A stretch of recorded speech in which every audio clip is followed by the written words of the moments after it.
The cancer my wife faked for attention made everyone ignore the cancer killing our daughter. I found the wig in Claire's Amazon cart 3 weeks before she told me she had cancer.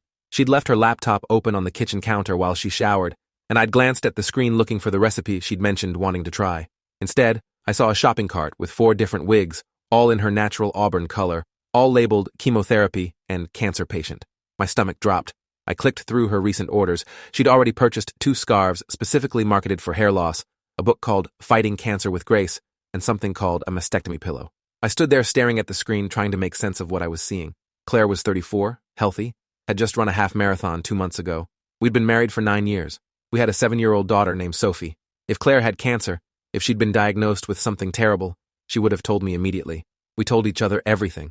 But the date stamps on these orders showed she'd been buying these items over the past 2 weeks, methodically, deliberately, and she hadn't said a word to me about feeling sick or seeing a doctor or getting test results. The shower turned off upstairs. I closed the laptop and walked away, my hands shaking.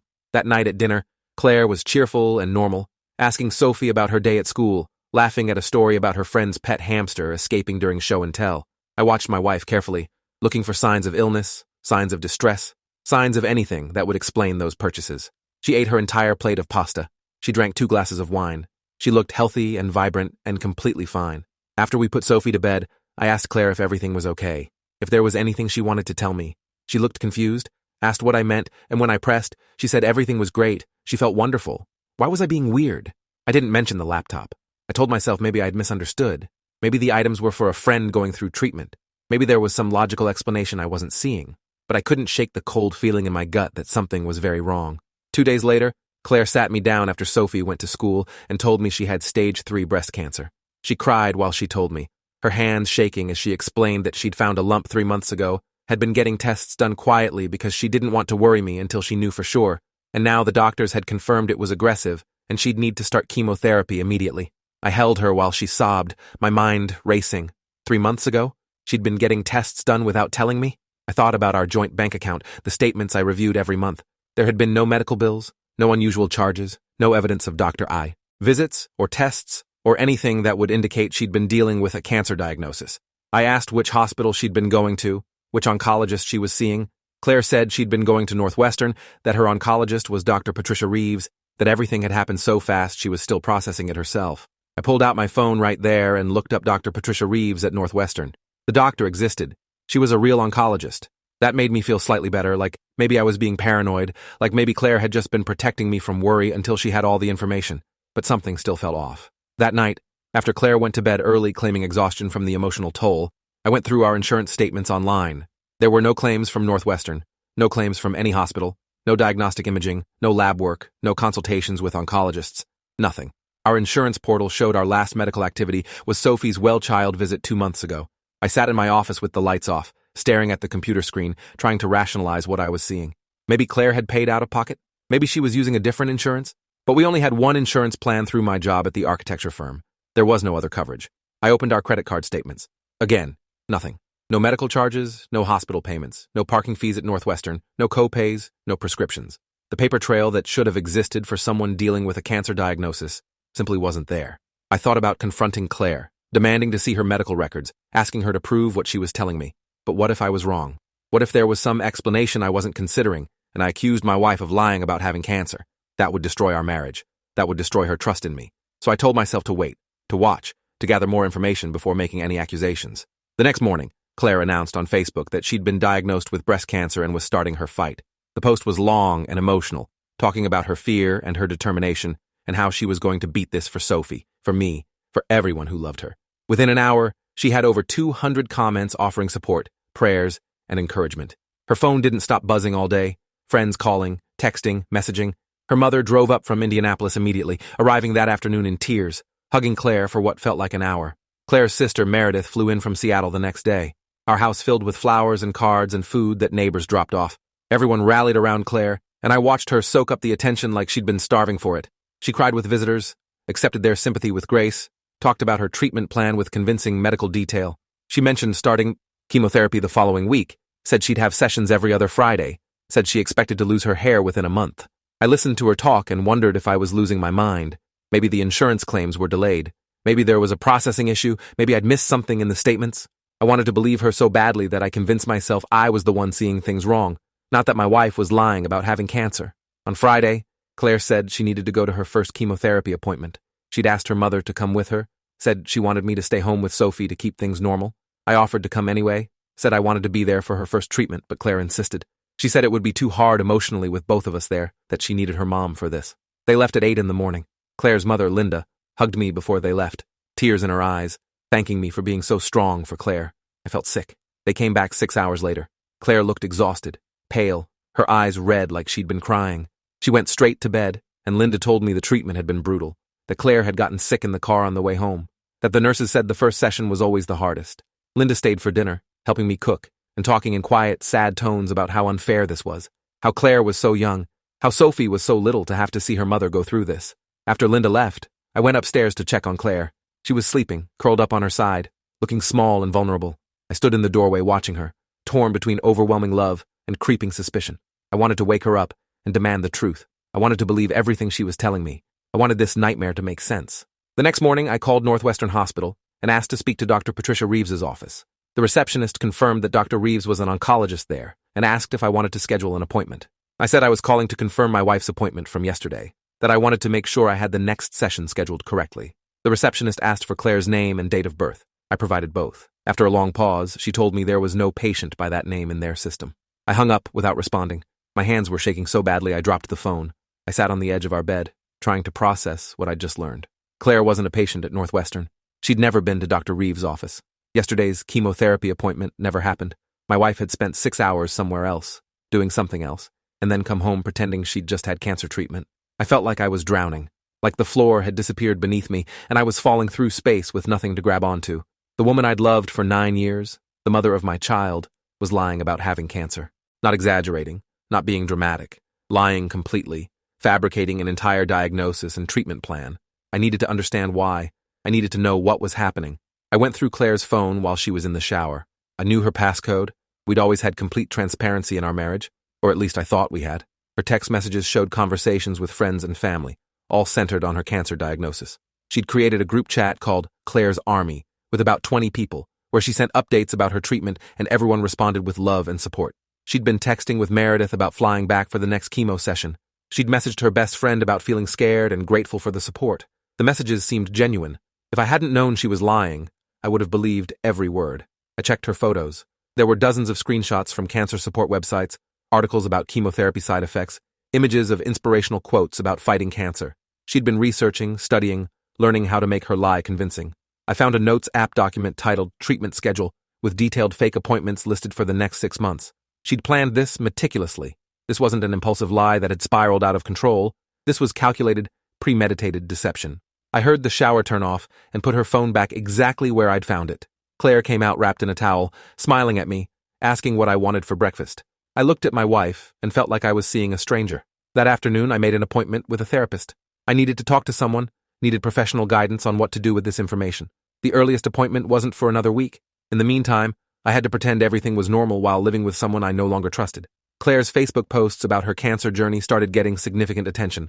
She posted photos of herself looking tired and sad, talking about the emotional toll of diagnosis, the fear of treatment, the struggle to stay positive for Sophie. People shared her posts. Local news picked up her story. A woman from our neighborhood started a GoFundMe to help with medical expenses. Within 3 days, it had raised $8,000. I watched the donations roll in from people who believed Claire's lie, who were giving their hard-earned money to help a woman who wasn't actually sick.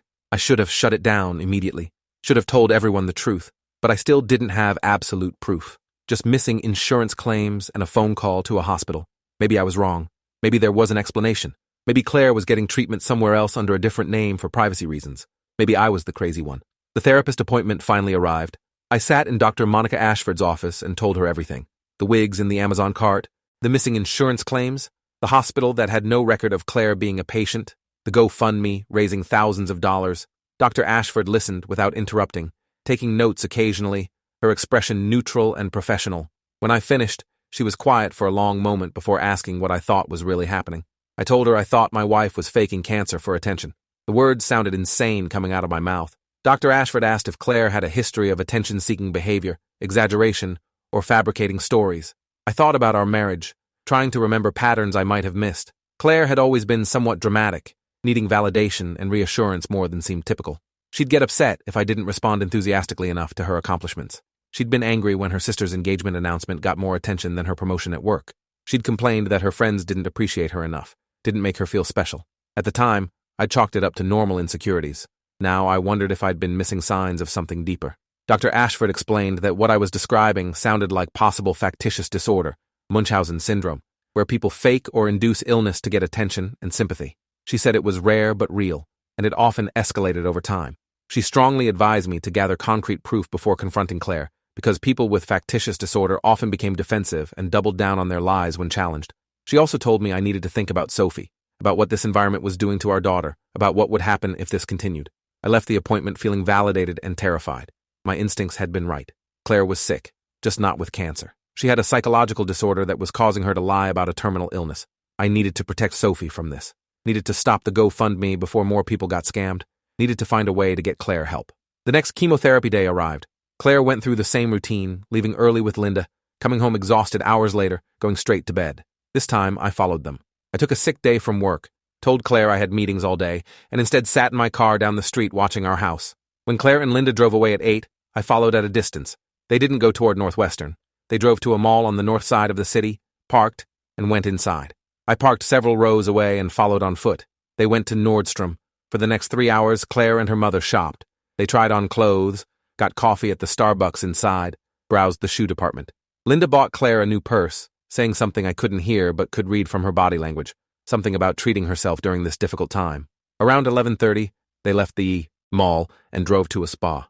I watched them go inside for what the sign advertised as their signature massage and facial package. They emerged 2 hours later looking relaxed and refreshed. Then they drove to a restaurant for lunch. They stayed for another hour and a half, clearly having a nice mother-daughter meal. Around 3, they started driving home. I'd left earlier to make sure I was back before them. When they arrived, I watched through the window as Clare transformed. Before getting out of the car, she mussed her hair, rubbed her eyes until they were red, and slumped her posture. Linda helped her into the house like she was supporting a patient who'd just endured a brutal medical procedure. I felt rage, unlike anything I'd ever experienced. While I was working to support our family, while people were donating money to help with her fake medical bills, while our daughter was terrified her mother was dying, Clare had spent the day shopping and getting spa treatments. She'd turned cancer into a free vacation. That night, after Sophie was asleep, I told Clare I knew she wasn't getting chemotherapy at Northwestern. I said it calmly, without accusation, giving her a chance to explain. Her face went pale, then red.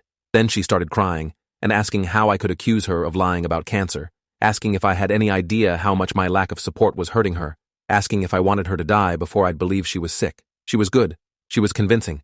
If I hadn't followed her to the mall and spa, I might have believed her outrage. I told her I'd called Northwestern. She said she was going to a different hospital for privacy. I asked which one. She said she didn't have to justify her medical care to me.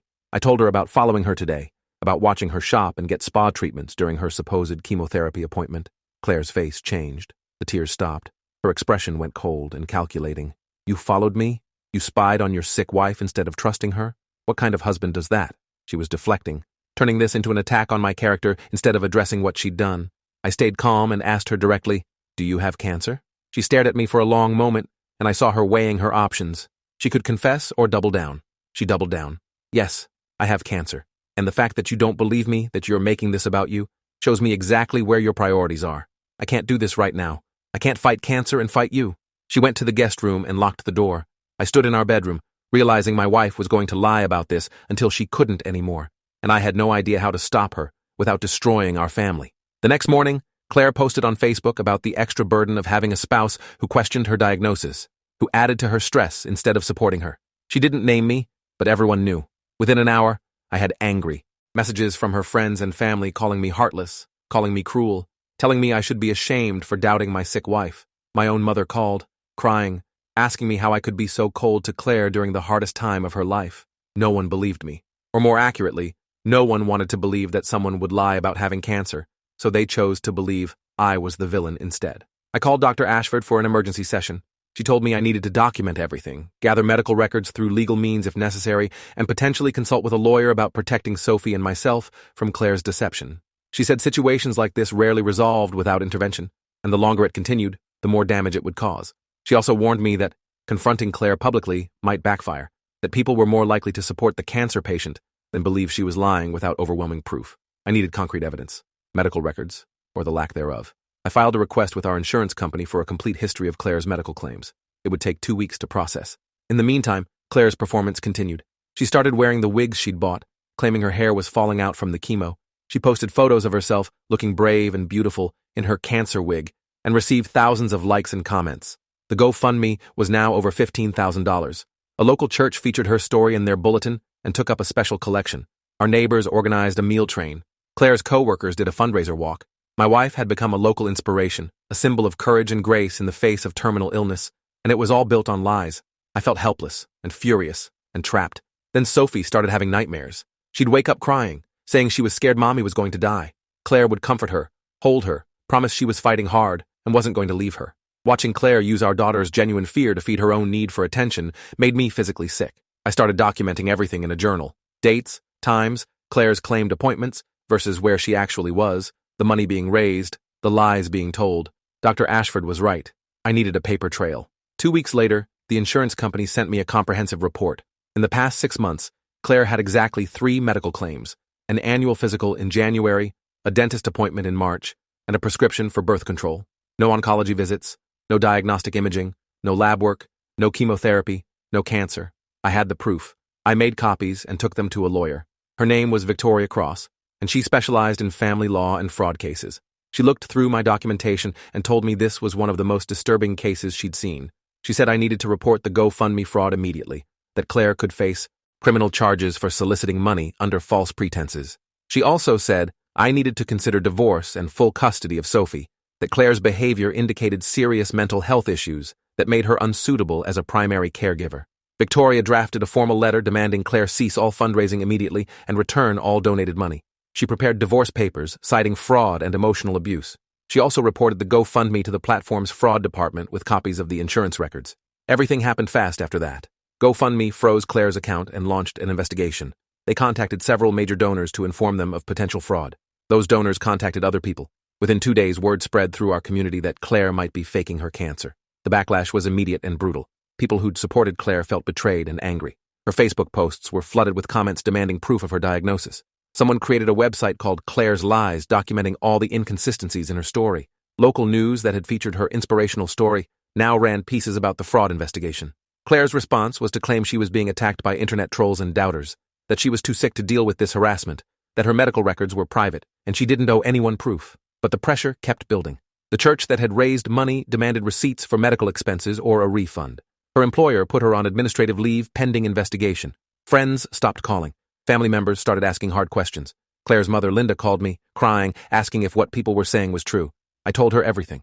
I sent her the insurance records, the documentation of Claire shopping during supposed chemo appointments, the evidence I'd been gathering.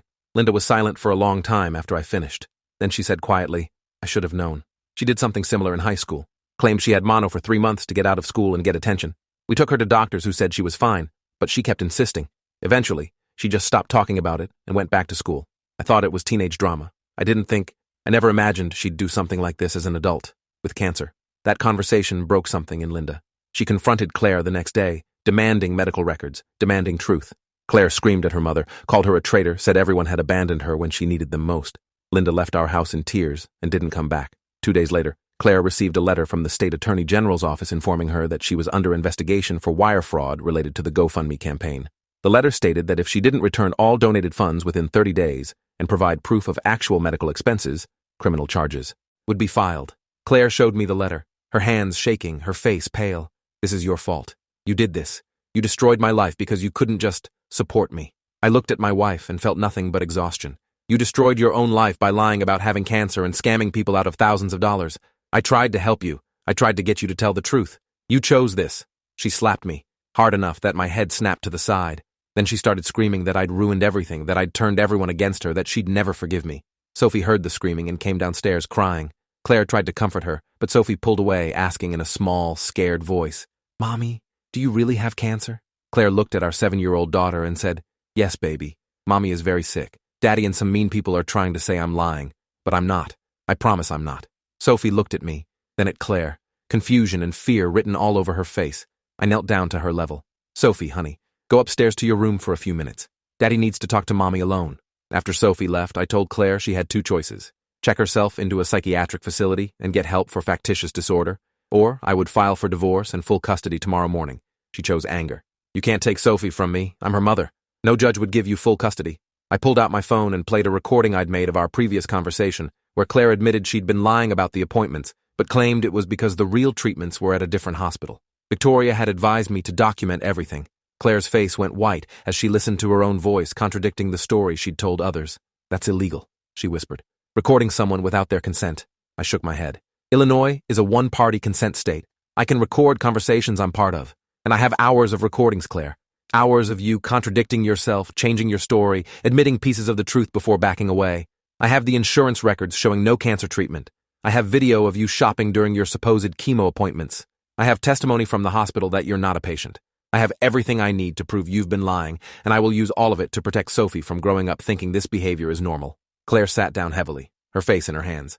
For a moment, I thought she might finally confess, might finally tell the truth. Instead, she looked up at me with tears streaming down her face and said, I do have cancer.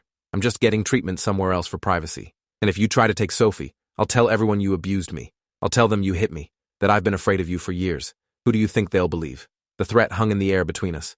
She was threatening to add false abuse allegations on top of the fake cancer. I realized my wife was willing to destroy anything and anyone to avoid facing consequences for her lies. That night, I packed a bag for Sophie and myself and left. I went to my brother's house across town and called Victoria from there. I told her about Claire's threat. Victoria's response was immediate and harsh. File for divorce tomorrow. File for emergency custody. Get ahead of this before she files a false police report. Women who make fake abuse allegations destroy real victims' credibility and they need to face consequences. But first, we need to protect you and Sophie. The next morning, I filed for divorce citing fraud, emotional abuse, and instability. I filed for emergency full custody of Sophie, including a request that Claire's visitation be supervised due to her mental health issues and fraudulent behavior. I provided all my documentation to the court.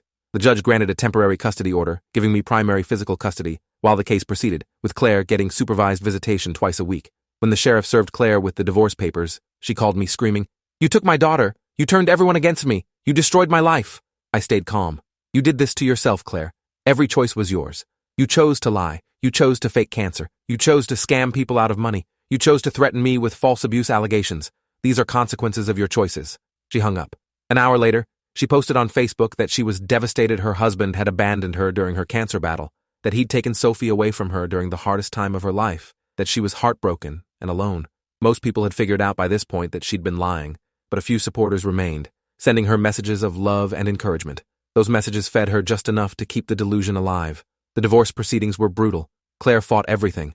She refused to admit she'd lied about cancer. She claimed the insurance records were wrong, that there had been administrative errors, that she'd been paying for treatment in cash at a private clinic. When asked to provide any documentation from this supposed private clinic, she said she'd lost the records. When asked for the name and address of the clinic, she claimed she couldn't remember because the stress of fighting cancer and losing her family had affected her memory. The judge wasn't buying it. Neither was the state attorney general's office. They formally charged Claire with wire fraud for the GoFundMe campaign. The charges carried a potential sentence of up to 20 years in prison. Claire's lawyer negotiated a plea deal, plead guilty to a lesser charge, return all the donated money, undergo mandatory psychiatric evaluation and treatment, and serve 2 years of probation. Claire took the deal.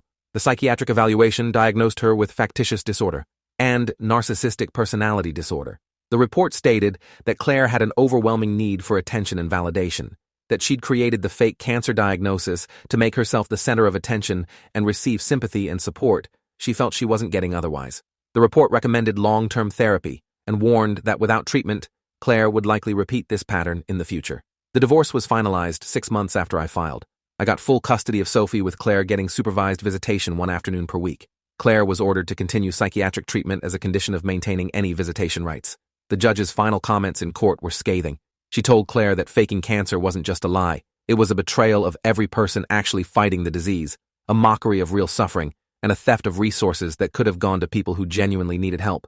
She said Claire's actions had damaged trust in the community and made people more skeptical of legitimate fundraising for medical needs. She said Claire should be deeply ashamed. Claire showed no emotion during the judge's speech. I don't think she ever understood the full scope of what she'd done. To her, she was still the victim. Life slowly returned to something resembling normal.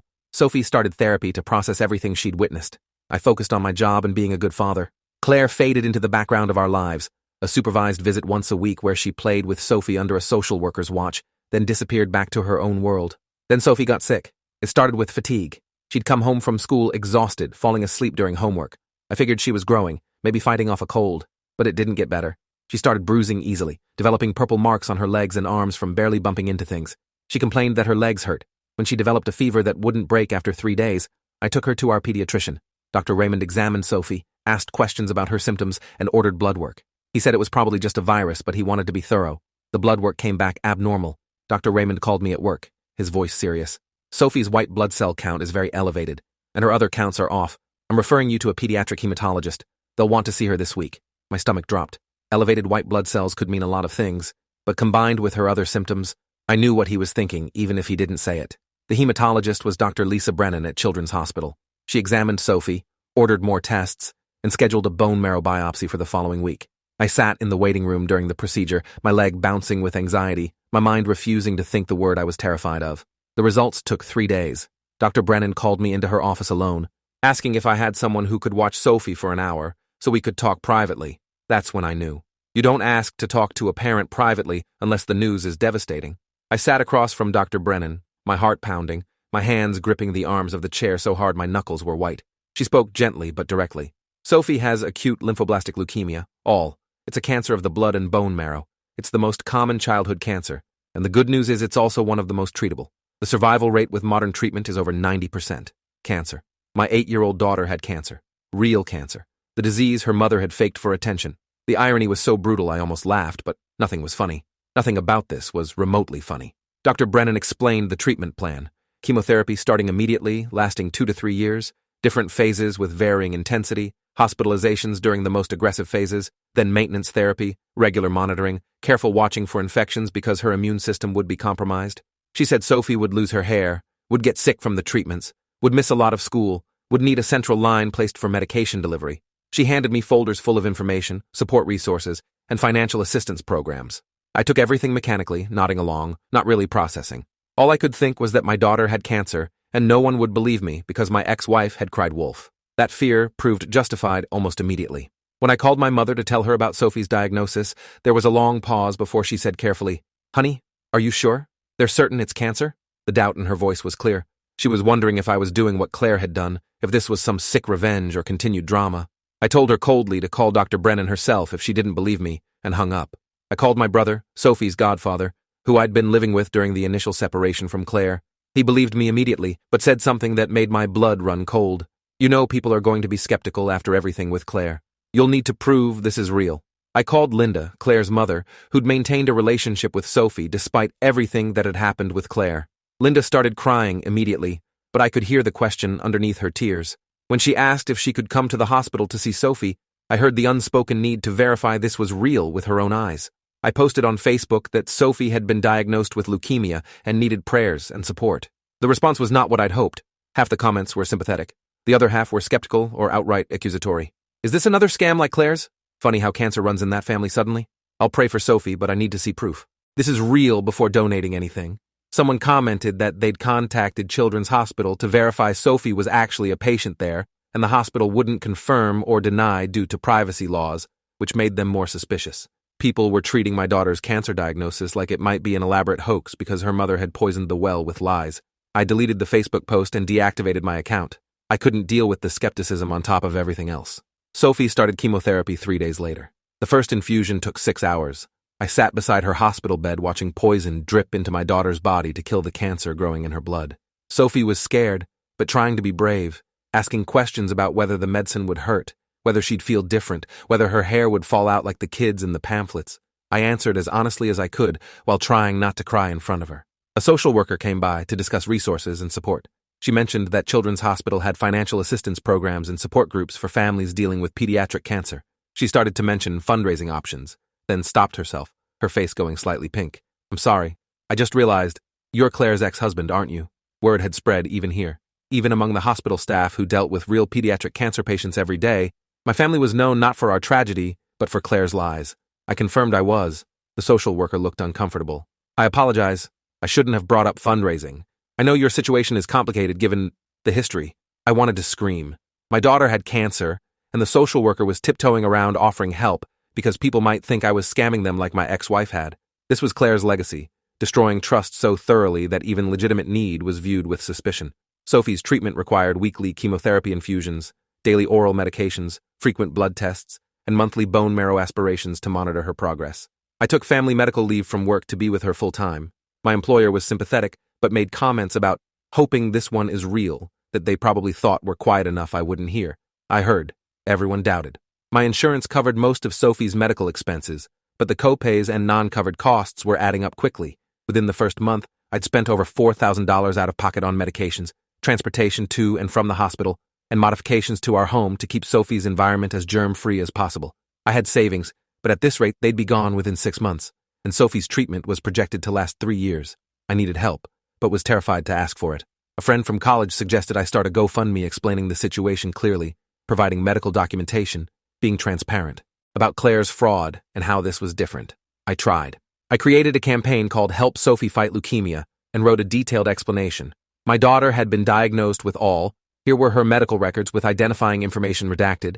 Here was a letter from her oncologist confirming the diagnosis. Here was proof we were actually at Children's Hospital receiving treatment. And yes, I was aware of the history with my ex-wife, but this was completely different and verifiable. I included photos of Sophie with her central line, Sophie receiving chemotherapy, Sophie's hospital bracelet. Everything I could think of to prove this was real. The campaign raised $300 in 2 weeks. People left comments saying they wanted to help but couldn't risk being scammed again, that they'd already lost money to Claire's fraud and couldn't afford to be fooled twice. Some comments were cruel, calling this karma, saying maybe I'd been in on Claire's scam and this was justice. I closed the GoFundMe and didn't try again. I sold my car and bought something older and cheaper, pocketing the difference to help cover medical costs. I canceled our family vacation fund and transferred that money to a medical expense account. I picked up freelance work in the evenings after Sophie went to sleep, designing small projects for extra cash. It wasn't enough, but it was all I could do. Sophie lost her hair 4 weeks into treatment. I'd been preparing her for it, showing her pictures of other kids with cancer, talking about how hair grows back, offering to shave my head too so she wouldn't feel alone. When it started falling out in clumps in the shower, Sophie didn't cry. She just looked at me with big, sad eyes and asked if she was going to look like Mommy did with her wigs. The comparison to Claire's fake hair loss made me want to vomit. I told Sophie she was nothing like that she was the bravest person I knew, that her hair would grow back when treatment was done, and she'd be healthy and strong. We shaved the rest of her head together that night. I did shave my own head in solidarity. When Sophie looked at us in the mirror, both bald, she finally smiled a little and said we looked like twins. I held her and tried not to think about how Claire had worn wigs to pretend to be sick, while Sophie was losing her hair because she actually was. The news about Sophie's diagnosis eventually reached Claire. She called me for the first time in months, her voice small and shocked. Is it true? Does Sophie really have cancer? I answered coldly. Yes, acute lymphoblastic leukemia. She's been in treatment for 6 weeks. Claire was quiet for a long moment. I want to see her. I want to be there for her. I almost laughed. You have supervised visitation once a week. That hasn't changed. If you want to see Sophie, show up to your scheduled visit. Claire's voice rose. She has cancer. I'm her mother. I should be able to see her whenever I want, be at the hospital with her, help take care of her. I kept my voice level. You faked cancer for attention while people were actually dying from the disease. Now our daughter is one of those people actually fighting for her life, and you want to suddenly be involved? You lost the right to be Sophie's primary caregiver when you committed fraud.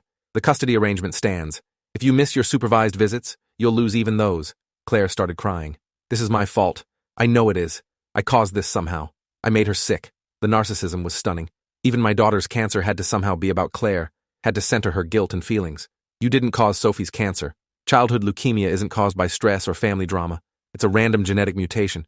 But you did cause a situation where people don't believe me when I say she's sick, where fundraising is impossible, where even hospital staff look at us with suspicion. You did that. I hung up before she could respond. Claire showed up to her next supervised visit bearing gifts, toys, books, stuffed animals, everything an 8-year-old might want. Sophie was polite but distant. The chemotherapy made her tired and nauseous. She didn't want to play. She wanted to lie on the couch with her blanket and watch television quietly. Claire tried too hard, talking loudly about all the fun things they'd do when Sophie felt better, making promises about trips and adventures once Sophie was done with treatment. The social worker supervising the visit watched with a careful eye, taking notes. After Claire left, Sophie asked me quietly, "Did Mommy really have cancer like me?" I'd been dreading this question. I sat down next to Sophie and chose my words carefully. "No, honey. Mommy was very sick, but not with cancer. She was sick in a different way, in her mind, and she said things that weren't true because she needed help. But your cancer is very real, and we're going to fight it together, and you're going to get better." Sophie thought about this, then nodded. I'm glad Mommy didn't really have cancer. It's really hard. The simplicity and compassion of her response broke my heart. Sophie's treatment continued through the fall and winter. The aggressive induction phase knocked her white blood cell count down to nearly nothing, leaving her vulnerable to any infection. We lived in careful isolation. No school, no public places, no crowds, constant hand washing and temperature monitoring. Sophie spent Thanksgiving and Christmas in the hospital dealing with complications from treatment. She had good days and bad days, days where she felt almost normal and days where she was too sick to get out of bed. Through it all, she never complained, never asked, "Why me?" Never seemed angry at the unfairness of being 8 years old and fighting cancer. She was tougher than I'd ever be. The community slowly came around. Sophie's school did a fundraiser without asking me, collecting money to help with medical expenses. They presented me with a check for $2,000 and an apology from the principal for the initial skepticism. Sophie's second-grade teacher sent cards from the class every week, keeping Sophie connected to her friends and classmates. Neighbors started leaving meals on the porch again, quietly helping without making a big deal of it. People who'd been burned by Claire's fraud decided that regardless of the history, a child with cancer deserved support. I was grateful but also angry that it had taken this long, that we'd had to prove Sophie's illness was legitimate before receiving basic compassion. By spring, Sophie's cancer was in remission. Dr. Brennan cautioned that we weren't done. Maintenance therapy would continue for 2 more years, monthly checkups, constant monitoring, but the worst was behind us. Sophie started wearing a wig to school, self-conscious about her bald head, even though I told her she looked beautiful either way. Her wig was purple, her favorite color, nothing like the natural auburn ones Claire had bought to fake hair loss. Sophie's energy returned gradually. She went back to school part-time, then full-time. She rejoined her soccer team, though she tired easily and couldn't play full games. She laughed again, played with friends again, acted like a kid again instead of a patient. I watched my daughter come back to life and felt overwhelming gratitude mixed with rage at Claire for making this journey harder than it needed to be. Claire's supervised visits became increasingly sporadic. She'd cancel at the last minute, claiming she was too emotional to see Sophie sick, too overwhelmed by guilt. The social worker noted the missed visits in her reports. When Claire's probation review came up, the judge extended it another year and reduced her visitation to once monthly instead of weekly based on her failure to consistently show up. Claire didn't fight it. I think seeing Sophie actually sick, actually bald, actually fighting cancer, made the weight of her lies too heavy to bear. It was easier to stay away than to face what she'd done. 2 years after Sophie's diagnosis, her treatment ended. Dr. Brennan declared her cancer-free with an excellent prognosis. We rang the bell in the oncology ward, a tradition for patients completing treatment, and everyone cheered. Sophie's hair had grown back thicker and curlier than before. She was 10 years old, cancer-free, and ready to be a normal kid again. I took her out for ice cream to celebrate, and she ordered the biggest sundae on the menu. We sat in a booth by the window, and Sophie asked the question I'd been waiting for. "Daddy, why did Mommy say she had cancer when she didn't?" I'd prepared for this conversation with Sophie's therapist, knowing it would come eventually. Mommy was sick in a different way. Sometimes people's brains don't work quite right, and they do things that don't make sense to hurt people, or to get attention they think they need. Mommy wasn't trying to hurt you or me, but she did. She's getting help for her sickness, just like you got help for yours. Sophie considered this while eating ice cream. Is she better now? I didn't know how to answer that. Claire's therapy was court-ordered, not voluntary. I had no idea if she was actually getting better or just going through the motions. I hope so, sweetie. I really hope so. We finished our ice cream and drove home, the sun setting behind us, and I felt like maybe we'd finally turned a corner. Maybe the worst was behind us, and we could move forward into something resembling normal life. That hope lasted 3 months. Claire violated her probation by starting a new blog called A Mother's Redemption, where she wrote about her journey through factitious disorder and her regret over faking cancer. The blog gained a following quickly. People loved a good redemption story. But then Claire started writing about Sophie's cancer, framing it as karmic justice for her own lies, positioning herself as someone who'd learned a painful lesson when the disease she'd faked struck her daughter. She wrote posts about the guilt she felt, the redemption she sought, the lessons she'd learned. She posted photos of Sophie from her supervised visits without my permission. She created a narrative where she was the tragic figure who'd made mistakes, but was growing and learning, and Sophie's cancer was the vehicle for her personal growth. I discovered the blog when parents from Sophie's school started mentioning it, asking if I'd seen what Claire was writing, expressing discomfort that Sophie's medical journey was being used for Claire's public redemption tour. I read through every post, my rage building with each word. Claire was exploiting our daughter's real cancer to rehabilitate her image after faking cancer. She was using Sophie's suffering as content, the same way she'd planned to use her fake diagnosis for attention. The difference was, this time she was framing it as growth and redemption instead of sympathy and support. It was the same narcissism with a different mask. I contacted Victoria, my lawyer, who immediately filed for an emergency modification of the custody order. She cited Claire's unauthorized use of Sophie's image and medical information, violation of privacy, and continued pattern of exploiting illness for personal gain. The hearing was scheduled for 2 weeks out. In the meantime, Clare's blog went viral. A major women's website featured her story. She was invited to speak on a podcast about overcoming mental illness and learning from mistakes. She was becoming a minor celebrity in the mental health awareness space, building a platform on the foundation of faking cancer and then exploiting her daughter's real cancer. The comments on her blog were overwhelmingly supportive. People praised her honesty and vulnerability. Nobody seemed to realize that writing publicly about your daughter's cancer diagnosis without the other parent's permission, after you'd already faked cancer yourself, wasn't redemption. It was continued exploitation. At the emergency custody hearing, I presented printouts of every blog post, documentation showing Clare had posted dozens of photos of Sophie without permission, and testimony from Sophie's therapist about the potential harm of having her medical journey publicized without consent. Clare's lawyer argued that she was exercising her free speech rights, that she'd never used Sophie's last name on the blog, that she was raising awareness about factitious disorder and helping others. The judge was not sympathetic. She stated clearly that Sophie had a right to privacy regarding her medical information, that Clare had no right to post photos taken during supervised visits without the custodial parent's consent, and that Clare's behavior showed a continued pattern of using illness, real or fabricated, for personal attention and gain. She ordered Clare to take down the blog immediately, delete all posts mentioning or showing Sophie, and prohibited her from posting anything about Sophie on any platform without my explicit written permission. She also reduced Clare's visitation to supervised visits once every 3 months and mandated additional psychiatric evaluation and treatment.